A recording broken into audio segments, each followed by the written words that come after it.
വ്രതശുദ്ധിയുടെ നിറവിൽ കേരളത്തിലും ഗൾഫ് രാജ്യങ്ങളിലും ഇന്ന് ചെറിയ പെരുന്നാൾ. മസ്ജിദുകളിലും ഈദ്ഗാഹുകളിലും പെരുന്നാൾ നമസ്കാരത്തിന് വൻ തിരക്ക്. ഒമാനിലും ഉത്തരേന്ത്യയിലും ചെറിയ പെരുന്നാൾ നാളെ. പാനൂർ സ്ഫോടനത്തിൽ പോലീസിന്റെ റിമാൻഡ് റിപ്പോർട്ട് പുറത്ത്. ബോംബ് നിർമ്മാണം തെരഞ്ഞെടുപ്പ് ലക്ഷ്യമിട്ടെന്ന് റിപ്പോർട്ട്. കൂടുതൽ പ്രതികളുണ്ടോ എന്ന് പോലീസ് അന്വേഷിക്കുന്നു. മുഖ്യ ആസൂത്രകൻ ഷിജാലിനും പരിക്കേറ്റ വിനീഷിനുമെതിരെ കാപ്പ ചുമത്താൻ സാധ്യത.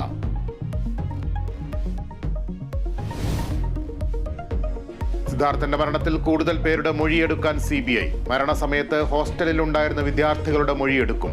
കോളേജ് ജീവനക്കാരുടെ മൊഴിയും രേഖപ്പെടുത്തും.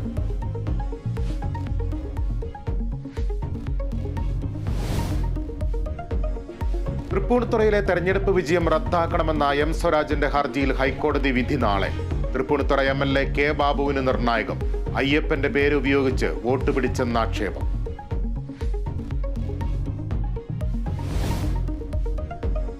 IPL ഇന്ന് രാജസ്ഥാൻ ഗുജറാത്ത് പോരാട്ടം. മത്സരം രാത്രി 7:30 ജയ്പൂരിൽ. 5ാം ജയം ലക്ഷ്യമിട്ട് രാജസ്ഥാൻ. വിജയവഴിയിൽ തിരിച്ചെത്താൻ ഗുജറാത്ത്.